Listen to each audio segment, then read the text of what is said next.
Bueno, yo soy hijo de una mamá que es hija a su vez de, de padres ya nacidos acá, pero mi abuelo casi nace en el barco. Son una generación, viste, la primera generación nacida acá, de los primeros de llegar del exilio por el genocidio, pero casi que nacieron inmediatamente. El resto de sus hermanos, muchos de sus hermanos son nacidos, mis tíos abuelos, por las dos ramas de mi mamá, son nacidos en diferentes lugares del mundo en el trasiego migratorio desde la zona hasta acá. Tengo tías abuelas, no sé, nacidas en Jerusalén, después en Bulgaria, después en Francia, en Marsella, y así sucesivamente hasta que cruzan el Gran Charco y llegan acá.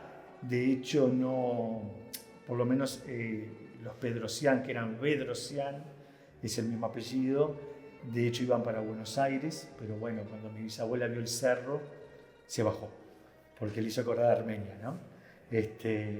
Y vio como que era un ambiente muy pacífico, muy agradable, muy de contacto, de una escala muy agradable, y el cerro la cautivó y bajaron acá. Entonces, bueno, por ahí la típica familia de la comunidad armenia, ¿no? Mi abuelo llegó a ser una figura bastante mediática en el entorno de la comunidad, porque, bueno, amateur, pero era un cantante, un trovador de música armenia, que fue famoso en su época. Él era del año 1925, así que estamos hablando de los años 40, 50, 60, ya era grande, y fue históricamente una persona, eso, ¿no? Con su público, sus fieles escuchas que le tiraban rosas cuando cantaba y todas esas cosas. Y mi tío, entonces también, el hermano de mi mamá, se dedicó también mucho a la música armenia, tocó en una banda que es muy importante de la comunidad armenia de acá, Yerevan 50 se llama. También tocaba con el papá de Álvaro Agopian, Mansur Agopian. Es decir, todo el ambiente musical de la cultura armenia en el Uruguay, que era bastante importante. Había mucha gente haciendo música, muchas redes regionales, con Argentina, con Brasil, con Chile y demás. Y bueno, era un momento efervescente de la colectividad, había mucha gente, colegios llenos de niños y demás. Pero por el lado materno, ¿no? Por el lado paterno no, yo soy Álvarez. Mi papá le llevaba muchísimos años a mi vieja, ya era divorciado y demás, pero bueno, se casaron, se enamoraron, se casaron rápido y demás. Y eligieron, a pesar de ello o gracias a ello, igual a mí y a mi hermano, educarnos en el ambiente del colegio Nubarián de la Unión General Armenia de Beneficencia, de UGA, ahí en Graciela y Suárez. Y entonces, claro, en un ambiente bien comunitario, porque era la puerta de entrada al resto de organizaciones de la comunidad armenia que históricamente se organizaba por clubes que en general son o por cuestiones regionales, como pasa con italianos, con españoles, los descendientes de tal pueblo, de tal región, o por partidos políticos, que ahí es muy similar al Uruguay en esa cuestión de la importancia de la ideología política. Y ahí, claro, había una trama de clubes, de asociaciones enorme, con el centro educativo, la música, grupitos amateur de jóvenes que nos poníamos a tocar. En la casa de Álvaro Agopian, cuando éramos pequeños, empezamos a tocar. Y yo fui también como heredando la percusiones de Medio Oriente, no solo armenia, árabe, esa fusión de ese crisol cultural de esa zona, de esos armenios que se le llama Armenia Occidental, esa Armenia que quedó siglos dentro del Imperio Otomano, y bueno, y vivió esa riquísima fusión cultural con griegos, turcos, kurdos, árabes principalmente, que generó toda una especie de cultura armenia particular, distinta a otras, ¿no? Y bueno, y todo eso me fue llevando, y más allá entonces de tener esa otra vida, yo tenía como esa doble condición. Un gurí montevideano del barrio La Comercial, de salir, viste, a jugar a la pelota a la vereda de Adoquines, los talleres mecánicos, el tango, Montevideo full, y al mismo tiempo todos los días, en aquella época se decía medio pupilo, hoy en día es el tiempo completo, ¿no?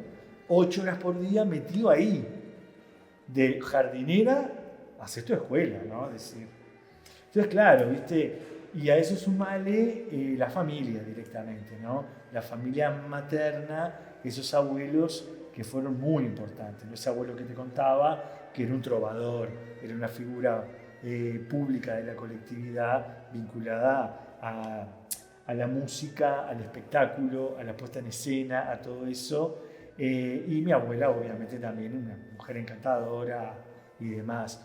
Después, claro, eso fue madurando. Me tocó vivir todo en una época que también implicó unas grandes transformaciones en lo que tenía que ver con Armenia propiamente dicha, la caída del muro, el fin de la Unión Soviética, la emergencia de la nueva, la tercera República de Armenia, la Armenia actual, y ya se estaban organizando la posibilidad de viajar, de conocer directamente como los viajes de fin de curso, de sexto, de liceo. Y ahí fui a Armenia, ¿no? Que yo tenía 17 años y fue una experiencia impresionante, impresionante. También tengo que decir que fue muy importante la presencia de diferentes maestros, profesores, maestras que iban llegando a dar clases al Nubarián y que venían de estas regiones, de otras partes de la colectividad cercana, ¿no? En ese Medio Oriente.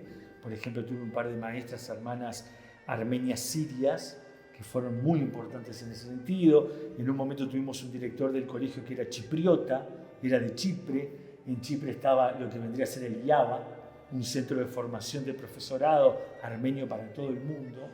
Entonces todo eso te da una visión muy antropológica de las cosas, ¿no?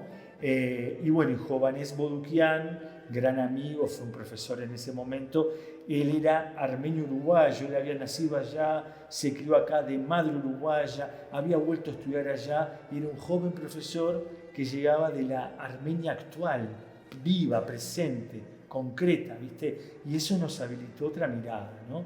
Todo eso yo creo que marcó mucho el hecho que me dedicara a la antropología, que me haga antropólogo, ¿no? Es inevitable. Fue una experiencia riquísima, eso de hacer ese viaje antropológico en tiempo, espacio, a otra cultura todos los días, ¿no? Claro, te va generando esa necesidad, esa inquietud de comprender por qué pasan las cosas, cuál es la diversidad, qué conexiones hay. Y a la interna de la armenidad también, ¿no?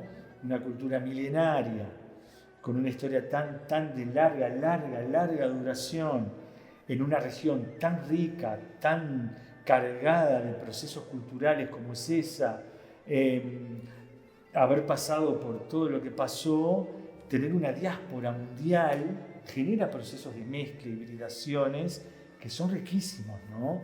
Y todo eso te va llevando como a preguntarte sobre eso. Después a lo largo de la vida vas sintetizando y vas encontrando tu propia armenidad, tu propio vínculo subjetivo con esa herencia.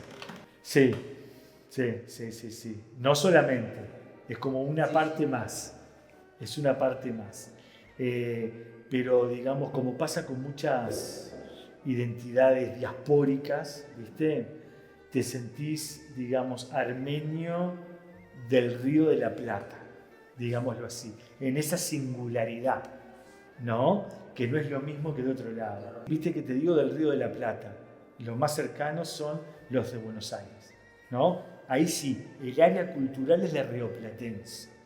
Incluso en Córdoba hay otra comunidad importante, en la región, y después en Brasil, en San Pablo, que bueno, San Pablo es tan grande que bueno, es complicado, claro, se pierde mucho, ¿viste?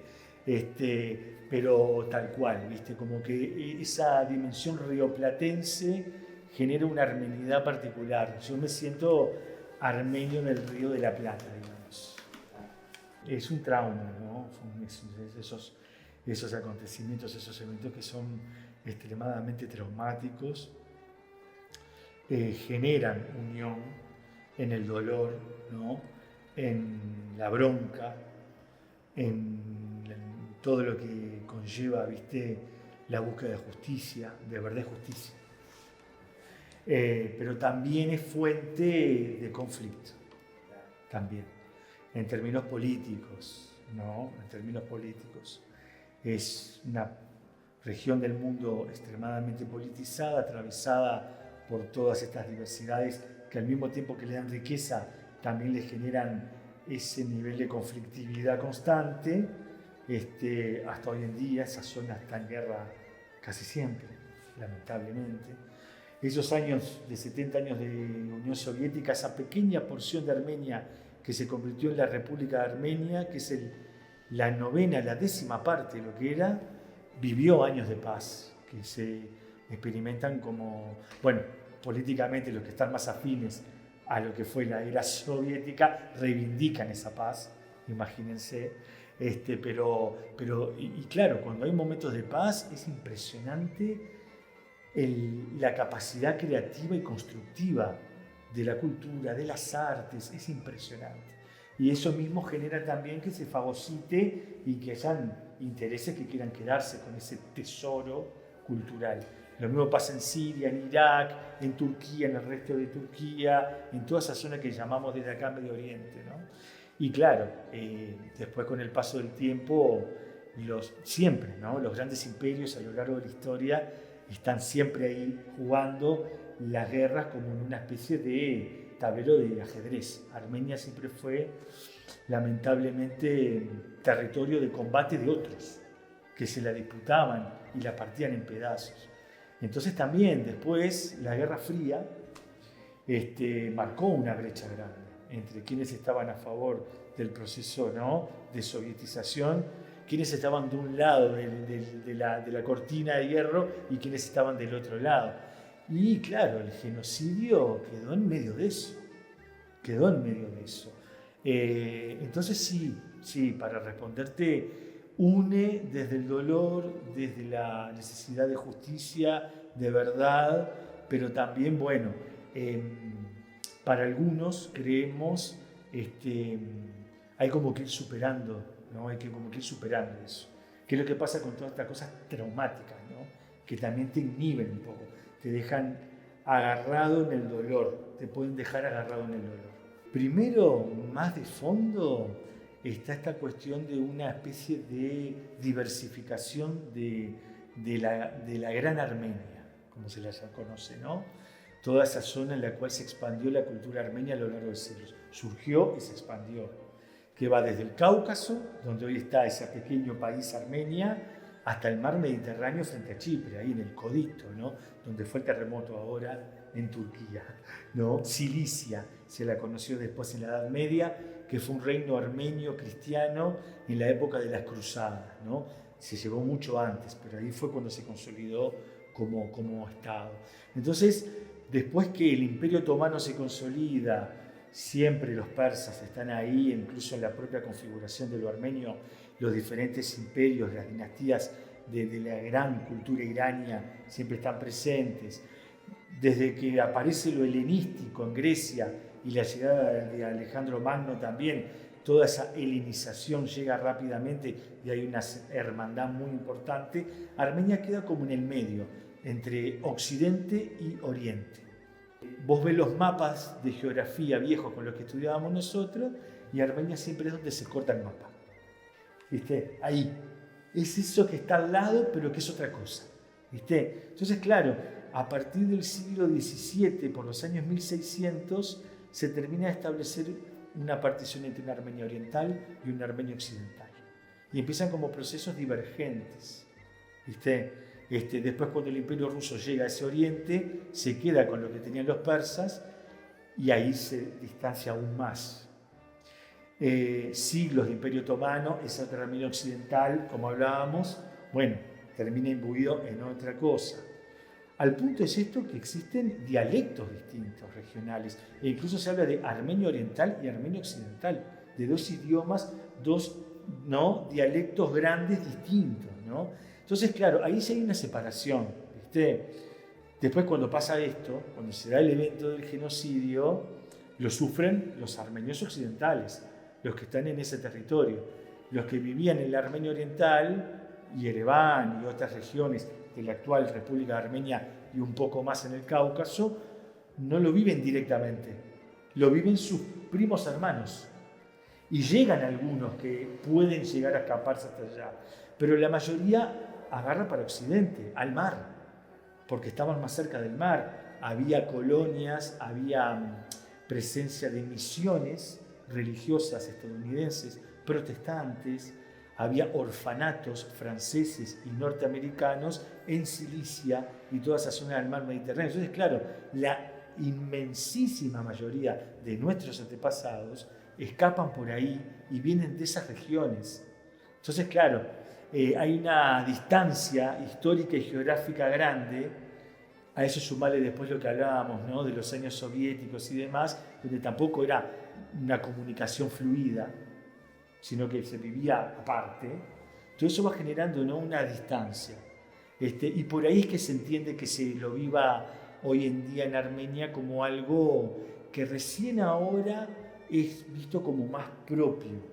Es propio de todo lo que implica la cultura armenia en general, pero no a nivel familiar de cada persona. Nosotros tenemos directamente, descendientes que escaparon de eso. En la Armenia actual no. Esa es la gran diferencia. Nosotros tuvimos la suerte, digamos, los Bedrosian Agopian, vendríamos a ser, de que se escaparon a tiempo, ¿no? Los Bedrosian, particularmente, por los cuentos que tengo, y que me preocupé en tratar de sacar más relatos, mi bisabuelo era constructor, entonces en ese momento estaba trabajando en Palestina, en Judea, estaba en Galilea, haciendo obras de construcción y demás, y no me queda claro si llegó a volver a su pueblo, a su ciudad de origen, que es muy importante. Se le llama de diferentes formas según el idioma: Diyarbakir, Dikranagert para los armenios. Hoy en día también es una zona en la frontera entre Turquía y Siria, muy conmocionada también por todos los conflictos entre Turquía y Siria y la guerra en Siria. Pero ellos, me parece que desde ahí, por esta tía abuela que leía La borra del café, que nace en Jerusalén, ellos ahí ya emprenden el viaje, ¿no? Y los Agopian, que eran bien de Cilicia, bien de esta zona del Mediterráneo, por los cuentos de la familia, una noche determinada dicen: nos tenemos que ir ya. Mi bisabuelo tenía unos campos con sus trabajadores, su gente y demás, y ya venían escuchando que venían los problemas, y de un momento para el otro salieron escapando y dejando absolutamente todo como estaba. Su casa, sus objetos, todo montado. Y hay una narración que después también la corroboraba con otra gente y me la contaban en la familia. Las mujeres principalmente se tajeaban acá la piel y guardaban las monedas de oro para tener dinero para el viaje. Y ahí fue lo único que se pudieron llevar: oro que tenían en monedas o joyas o cosas así para poder financiar lo que viniera, porque salieron disparados. Vienen degollando, matando a todo el mundo, nos tenemos que ir ya. Y dejaron todo puesto. Una casa, un campo, una hacienda instalada, que todo eso, imagínense, fue un saqueo, un robo total de parte del Estado turco, ¿no?, que se quedó con todas las propiedades de todo el mundo sin ningún tipo de inconveniente. Y ahí arrancaron, ¿no? Esos son los cuentos más de la familia, ¿no? Y después también algo muy significativo, que se conocían de allá esas dos familias, se habían visto en algunos lugares, y después cuando se reencontraron acá en Montevideo, llegando en diferentes años, ¿no? Con 3 años de diferencia, 1924 y 1927, hablando, se dieron cuenta que habían estado en algunos lugares comunes, una cueva donde había unas fogatas, el que pasaba dejaba el fuego, cosas para que otro pudiera hacer fuego, lugares de refugio que habían pasado por los mismos lugares. En realidad está mejor desde el punto de vista de la democracia, de la consolidación de un país independiente, con un Estado fuerte, democrático, ¿no?, con derechos civiles, por primera vez en su historia. Nunca se había vivido esto. Elecciones libres, un gobierno democráticamente electo, pero claro, con unas presiones infernales, ¿viste? Infernales. Y adentro también, porque hay mucha corrupción metida en esto que milenariamente implica el negocio de la guerra.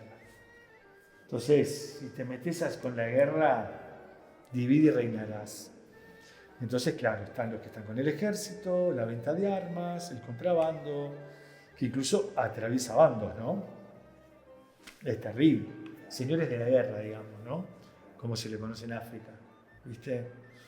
Es terrible porque contrasta enormemente con todo lo que hablamos, esa riqueza cultural, pero por eso mismo saben que hay tanto en juego. Porque mirá que el lugar de la mujer, por ejemplo, era fundamental. Los primeros festejos del Día de la Mujer, esa equiparación de los derechos del hombre y la mujer, y todo se dan en la Unión Soviética. Pero a principios de los años del siglo, después de la revolución, es una transformación impresionante. Y el lugar de la ciencia, de las artes. Ya estaba esta cosa que hablamos, ¿no? Esa cultura milenaria, esos lugares con una tradición tan milenaria cultural, tiene esa riqueza.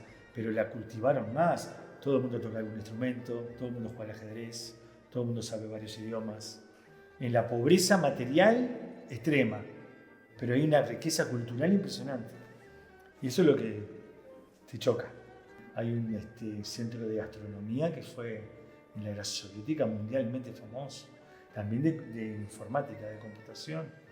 Una cosa increíble, ¿no? Y a nivel de las artes, el ballet, increíble, ¿no? La ópera, hasta hoy en día en Yerevan, es un edificio de referencia, es como la universidad acá en 18 de julio. El edificio de la ópera es, o el Solís, si vos querés.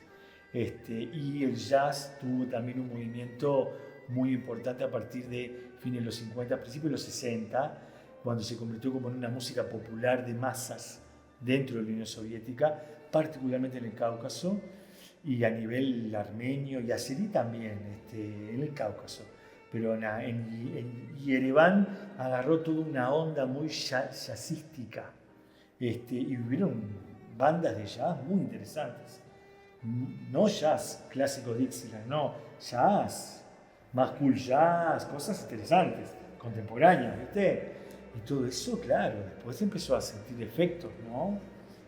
Porque todo eso, dentro de esa cosa de lo políticamente correcto, de la autocensura, de ese control, obviamente, ¿no? No podías, pero se daba un desarrollo increíble. Y se vivió, sí, ese corte. Lamentablemente, muchos que estaban involucrados en los altos mandos del partido y de los sistemas de represión, la KGB y demás, son los que se convierten en empresarios. Lo mismo que Rusia, ¿no? Son la misma gente. Esos que antes estaban en el Partido Comunista, después están en el Partido Republicano, igual que en Estados Unidos, se llaman así, y son los que fueron presidentes, están en estas vueltas. Es terrible. Recién ahora hay otra vuelta de rosca con una nueva generación de gente, de la cual está el actual presidente, que es periodista, es un periodista que se lanza a la política, que es, como te digo, una nueva generación de demócratas, ya es otra cabeza. Recién ahora están luchando contra esa vieja guardia que todavía no termina de tirar los trapos. Y yo creo que falta otra vuelta de rosca para que se termine de poder valorar desde otro lugar todo lo que hablábamos de lo bueno que tenía. Porque todavía socialismo es, no mala palabra, pero casi, ¿viste? Es sinónimo de represión, de estalinismo, digámoslo así, de estalinismo. Más allá de que se dio, ¿no? Después tuvo una crítica al estalinismo y todo lo que vos quieras. Pero desde otros países que no era Rusia, como Armenia, claro, se lo vivió peor, se lo vivió como una nueva invasión del Imperio Ruso, bajo otro título, porque en realidad eran los rusos los que estaban atrás, y algunos armenios que complotaban para tener el control local, pero el resto de la gente estaba como sometida a ese poder foráneo, ¿no? Por ejemplo, en Armenia, por las dimensiones que tenía y demás, y por sus historias culturales, políticas, no se dio el proceso de rusificación como se dio en otros lados, en Asia Central. En Asia Central inventaron esos países, no existían como tales, como entidades, ¿viste? Kazajistán, Uzbekistán, Kirguistán, Tayikistán, estos que vos nombrabas, a lo que te referías, Turkmenistán. Hoy en día vos tenés países de esos que el 30% de la población es rusa. De esos países, en Armenia no. Pudo haber habido cierto intento de querer imponer el idioma y dejar como un poco al margen lo autóctono, y tampoco funcionó. A partir de los años 60, la propia Unión Soviética empieza una política de alianza de los pueblos, usar la etnografía, el folclore como una pancarta de política, ¿viste? De convivencia. Entonces empiezan a fomentar las propias culturas étnicas dentro de la Unión Soviética. Y ahí ya, ahí ya cosa se afloja. Ahí ya tranquilamente se puede desarrollar la literatura armenia, la danza armenia, todo tranquilamente, pero siempre se mantuvo a pesar de todo y no se pudo contra eso, ¿viste? Ahora están llegando rusos, muchísimos, por la guerra actual y por la situación de Rusia, que están cambiando drásticamente la situación actual en Armenia. Pero drásticamente porque estamos hablando de decenas de miles de jóvenes rusos escapando de Rusia y yendo a Yerevan. Y claro, alquilando, entonces los alquileres subieron el doble o el triple en unos meses, se están gentrificando zonas, y hay que ver esto qué va a pasar, cuánto va a durar, si se van a quedar, si se van a ir, ¿viste? Pero está alterando todo, está transformando todo. Y los políticos, los empresarios, y los diferentes medios económicos, felices, entra plata, no lo pueden creer. Pero los ciudadanos tradicionales viven como cualquier proceso de gentrificación de acá en Ciudad Vieja, ¿no? Que se tienen que ir porque el alquiler les subió el doble. Tienen que hacer de vuelta el contrato de alquiler y se tienen que ir, porque ahora vienen unos jóvenes rusos a vivir que pueden pagar el año entero, dan el alquiler del año entero. Más allá de la guerra que hay en Karabaj, ¿no? A pesar de eso, en Yerevan vos podés estar bien, digámoslo así. Y yo me siento, ¿viste? Muy marcado por una sensibilidad, digámoslo así, particular, que también implica una espiritualidad que es distinta, ciertos gustos estéticos que son distintos a lo que se considera Occidente. Eso, ¿viste? Que es ese intersticio, ese espacio intermedio entre Oriente y Occidente, ¿no? Yo me siento, por ejemplo, yo consumo mucha música, vivo permanentemente, me dediqué un tiempo a la música, después lo dejé de joven cuando vi cómo era, que era imposible vivir de eso, no, pero además cuando tuve que elegir y me sentí lleno con la antropología, con la filosofía, con otras cosas, pero no dejo de ser un bicho musical completo, ¿no? Y yo me manejo en un universo sonoro, que es el universo sonoro de esa parte del mundo, ¿no? Y a nivel espiritual, viste, hay como la identidad armenia, me imagino que debe pasar con otras igual de milenarias, digamos, ¿no? Incluso a aborígenes de acá, te da esa sensación como de profundidad. Te sentís como conectado con una cosa de miles de años. Te da como un fondo, ¿viste? De una tradición que se pierde en el tiempo. Te da como profundidad. Y el tiempo lo vivís más cíclicamente, no como una línea recta evolutiva, que ese es el occidental, la evolución, el progreso. Ves bien la diferencia con la mentalidad occidental, europea occidental, norteamericana, y que está, ¿no?, la globalización. Y el oriental es esta cosa más cíclica, donde la muerte es parte de la vida, donde hay renacimientos constantes, el genocidio es un evento más de miles de años, que eso también, claro, uno entiende, cuando te vive directamente en carne propia, es el trauma a escala personal. Si son tus abuelos, bisabuelos, todavía lo mantenés, pero en realidad ves la historia armenia y han pasado de todo, es como un momento de una cosa mucho más larga, ¿no? Entonces como que por ahí hay una especie de armeniedad a flor de piel, ¿viste?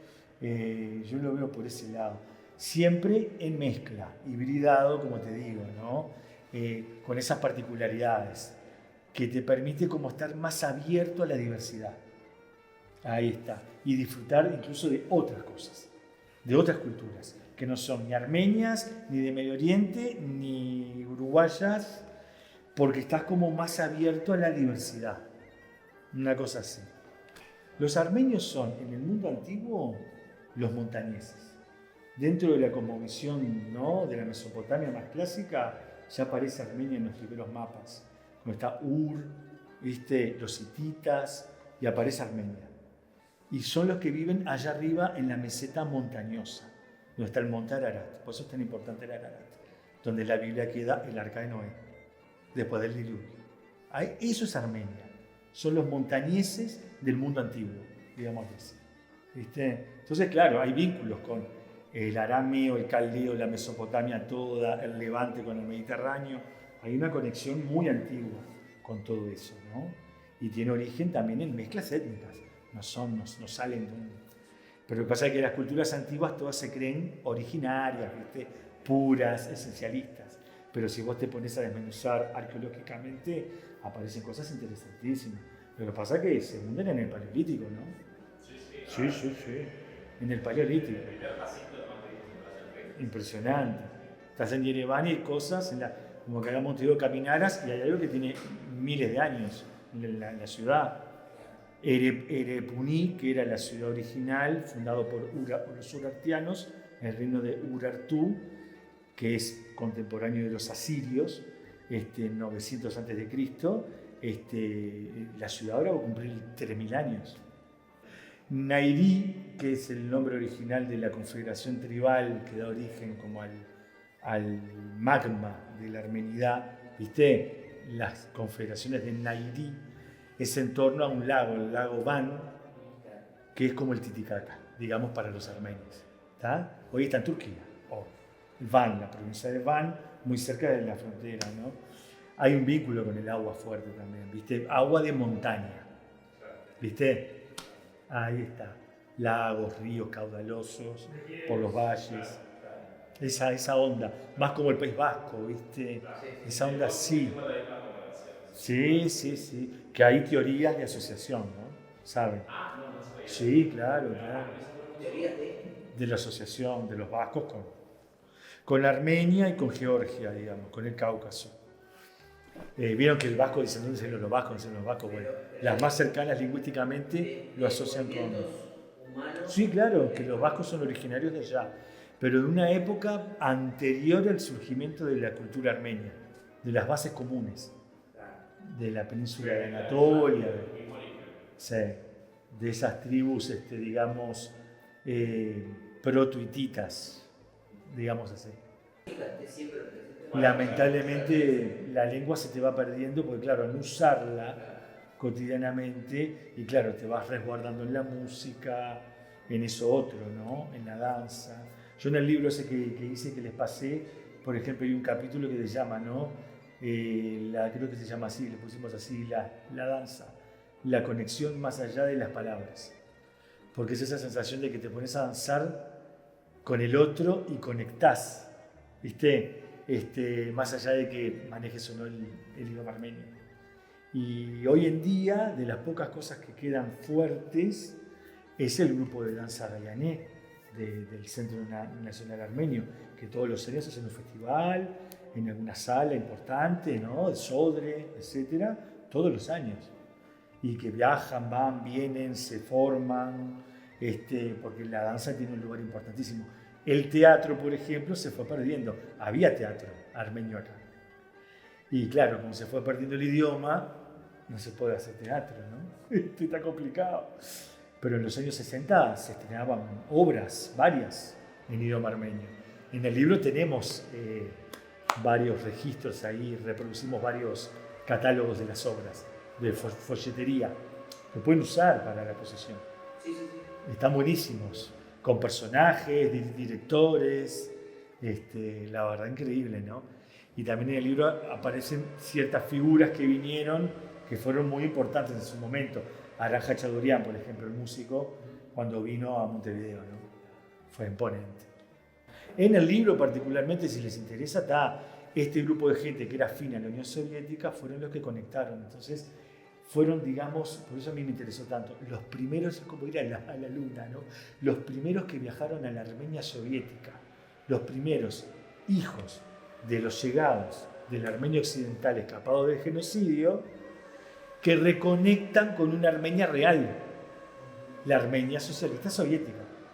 Entonces no sabía lo que fue todo ese evento, de conectar con la embajada, ser recibidos, se armó una comitiva, viajó en los años 50 y encontramos entre esos archivos que te comentaba todo un registro fotográfico de ese viaje, en blanco y negro, increíble, hecho por un fotógrafo soviético, una calidad estética, unas fotos del carajo, ¿viste?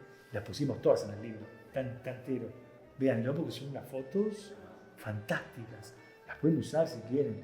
Se armó una comitiva de figuras notables, ¿no? Intelectuales. El padre de Berzo Rupenian fue Antonio Rupenian, que no sé si escucharon hablar de él, era una figura muy pesada en la colectividad.